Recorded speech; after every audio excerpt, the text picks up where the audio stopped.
अस्सलाम वालेकुम। I hope आप सब खैर खैरियत से होंगे।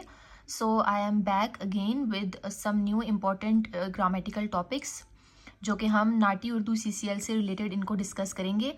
ये टॉपिक्स आपको मैं पहले भी बता चुकी हूँ कि आपकी जो डे टू डे लाइफ में आप इंग्लिश यूज़ करते हैं उसमें भी आपको ये काम आ सकते हैं, एंड स्पेशली ये वीडियोज़ मैं नाटी उर्दू सीसीएल के लिए अपलोड कर रही हूँ।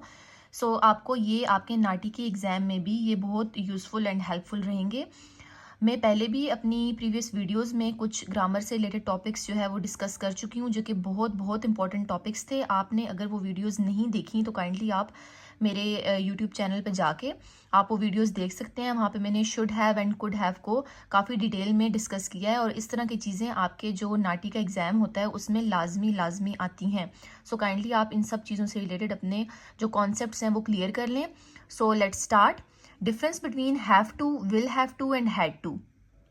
यानी हम आज have to, will have to and had to, इन तीनों चीज़ों में डिफरेंस देखेंगे कि क्या है।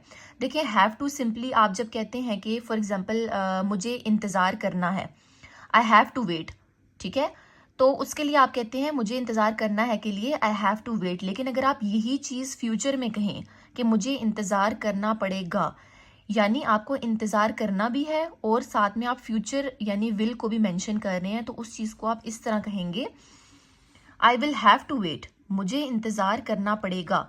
सिंपली जब कहेंगे कि मुझे इंतज़ार करना है, आई हैव टू वेट, और मुझे इंतज़ार करना पड़ेगा यानी जिसमें फ्यूचर का एलिमेंट है यानी विल है, तो उसके लिए आप कहेंगे I will have to wait. तीसरी चीज़ आ जाती है पास्ट, यानी अगर आपने पास्ट की बात की है कि मुझे इंतज़ार करना पड़ा। फॉर एग्जाम्पल आप येस्टरडे या कुछ लाइक फ्यू मंथ्स अगो की बात कर रहे हैं, कुछ महीने पहले की बात कर रहे हैं कि मुझे किसी का इंतज़ार करना पड़ा, तो उस सूरत में आप हैड यूज़ करेंगे, आप हैव यूज़ नहीं करेंगे। काइंडली आप अपने पास ये नोट कर लें, क्योंकि बहुत से स्टूडेंट्स हैं जिनको इस चीज़ का नॉलेज नहीं होता कि हमने हैव टू कहाँ पे यूज़ करना है और हैड टू कहाँ पे यूज़ करना है। सो मैं आपको यही यहाँ पे डिफरेंस बता रही हूँ कि जब भी प्रेजेंट की या फ्यूचर की बात होगी तो उसमें आप हैव टू यूज़ करेंगे, पास्ट में नहीं यूज़ करेंगे। पास्ट में होगा हैड टू। सो मुझे इंतज़ार करना पड़ा के लिए कहेंगे, यानी कल परसों जो पास्ट यानी जो टाइम गुजर चुका है उसकी आप बात कर रहे हैं, तो उसके लिए आप कहेंगे आई हैड टू वेट, ठीक है।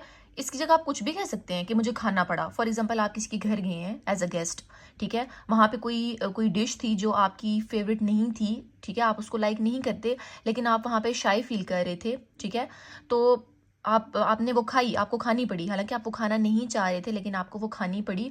और आप उसके बाद घर जब आते हैं वापस और अपने फैमिली मेम्बर में से किसी को भी कहते हैं कि मुझे वो चीज़ पसंद नहीं थी लेकिन फिर भी एनी हाउ मुझे खानी पड़ी वो, ठीक है। इट मीन्स कि आप पास्ट की बात कर रहे हैं, आपने वो खा ली, वो टाइम गुजर गया, सो उसका होगा आई हैड टू ईट, मुझे खानी पड़ी। लेकिन अगर आप कहेंगे कि मुझे खानी पड़ेगी, I will have to eat, यानी आप फ्यूचर की जब बात करेंगे कि मुझे वो चीज़ खानी पड़ेगी, तो वो होगा आई विल हैव टू ईट।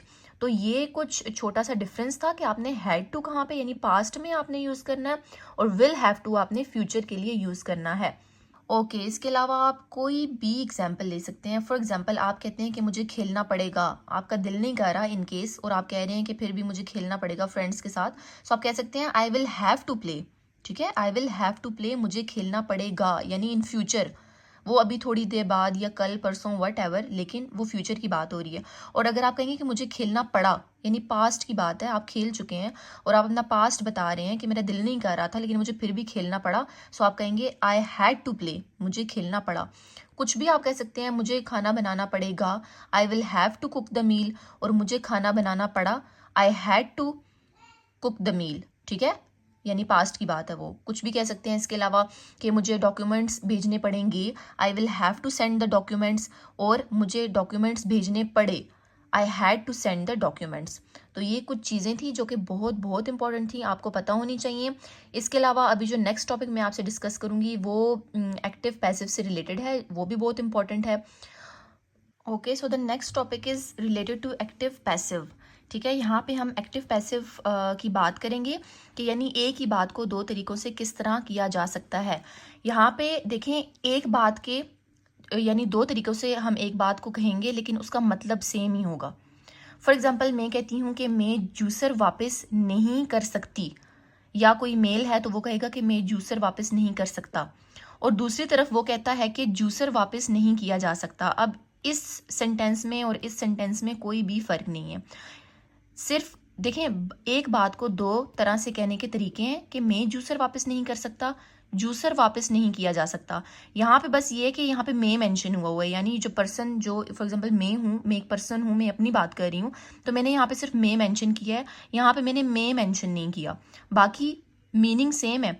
अगर मैं यहाँ पे कह रही हूँ कि जूसर वापस नहीं किया जा सकता, तो ऑब्वियसली मैं अपना ही कह रही हूँ कि मैं वापस नहीं कर सकती, लेकिन मैं उस बात को थोड़ा डिफरेंट तरीके से कह रही हूँ कि जूसर वापस नहीं किया जा सकता, हालांकि करना मैंने ही है वापस, ठीक है। लेकिन यहाँ पे ये है कि मैं अपना नाम मेंशन कर रही हूँ कि मैं जूसर वापस नहीं कर सकती, यानी इन दोनों बातों में फ़र्क कोई भी नहीं है, सिर्फ कहने का तरीका अलग अलग है। और जब कहने का तरीका अलग है तो ऑब्वियसली उनकी ट्रांसलेशन भी अलग अलग होगी। सिंपली यानी जब आप एक्टिव फॉर्म में कहते हैं कि मैं जूसर वापस नहीं कर सकता, तो उसके लिए आप कहते हैं I can not return the juicer. मैं जूसर वापस नहीं कर सकता, I can not return the juicer. लेकिन उसी बात को आप जब डिफरेंट तरीके से कहते हैं कि जूसर वापस नहीं किया जा सकता, तो उसके लिए आप कहेंगे juicer can not be returned. अच्छा, यहाँ पे आपने थोड़ा सा अटेंशन देनी है कि कैन नॉट के साथ, देखिए यहाँ पे कैन नॉट था, यहाँ पे जब हमने कहा कैन नॉट तो उसके साथ हमने बी यूज़ किया है, क्योंकि हम इस पैसिव फॉर्म में बात कर रहे हैं कि जूसर वापस नहीं किया जा सकता।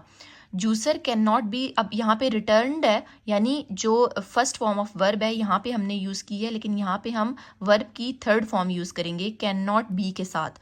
सो juicer can not be returned होगा यहाँ पे। सो आई होप आपको इस चीज़ की समझ आ गई होगी कि एक ही बात को करने के दो तरीके होते हैं। उसमें हम सिंपली या तो उस इंसान का नाम ले रहे होते हैं जब हम एक्टिव फॉर्म में कहते हैं, और जब हम पैसिव फॉर्म में कहते हैं तो हम नॉर्मली किसी इंसान का नाम नहीं लेते, बस सिंपली वो काम बता देते हैं जो वो कर रहा है या करेगा।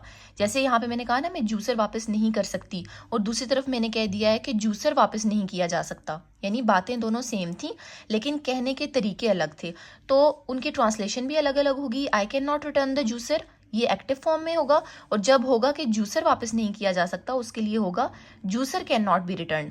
इसी तरह मैं एक और एग्जांपल आपको दूंगी, आप कोई भी एग्जांपल ले सकते हैं अपनी लाइफ में।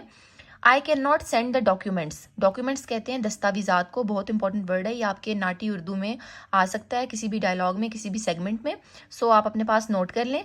अच्छा, यहाँ पे मैं एग्जाम्पल ले रही थी, I can not send the documents, तो वो होगा मैं दस्तावेजात नहीं भेज सकती।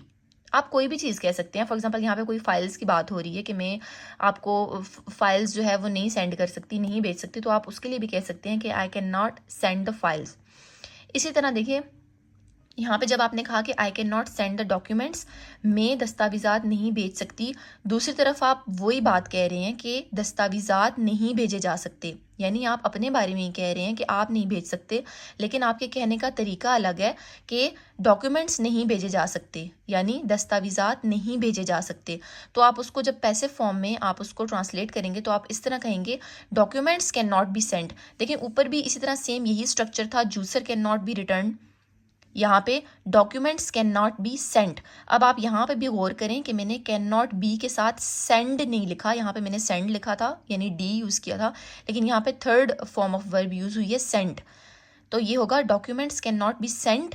पैसिव फॉर्म में हमेशा third form of verb use करनी है, लेकिन जब आप एक्टिव यानी सिंपली एक सेंटेंस बोलेंगे सीधा सीधा कि मैं दस्तावेजात नहीं भेज सकता या मैं दस्तावेजात नहीं भेज सकती, तो उसके लिए आप कहेंगे I can not send the documents. देखिए ऊपर भी मैंने रिटर्न यूज़ किया था, फर्स्ट फॉर्म ऑफ वर्ब, यहाँ पे भी फर्स्ट फॉर्म ऑफ वर्ब है, लेकिन वही बात जब पैसिव में हुई है तो हमने third form of verb use किया है, यहाँ पे भी रिटर्न के केस में भी और सेंड के केस में भी। सो आई होप आपको इस चीज़ की समझ आ गई होगी कि जब भी पैसिव फॉर्म में बात होगी कि ये काम नहीं किया जा सकता, तो उसका जो स्ट्रक्चर होगा वो इस तरह होगा, मैं आपके साथ एक्सप्लेन में आपको बता चुकी हूँ। और जब एक्टिव फॉर्म में होगा कि सिंपली मैं ये काम नहीं कर सकता या कर सकती, ठीक है, तो वो इस तरह होगा, इस फॉर्म में उसका लाइक आप सेंटेंस स्ट्रक्चर बताएंगे अपने एग्जाम में।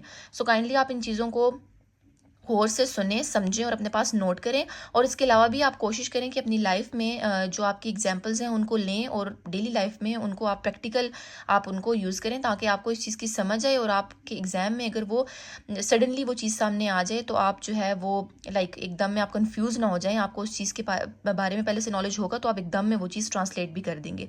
सो आई होप आपको इस चीज़ की समझ आई होगी। इन केस अगर आपको समझ नहीं आई तो आप दोबारा से मेरी वीडियो देखें, और इसके अलावा आप मुझे अगेन कॉमेंट में बता सकते हैं, मैं इस चीज़ को मज़ीद डिटेल में आपके साथ शेयर करूँगी नेक्स्ट वीडियो में। Thank you so much.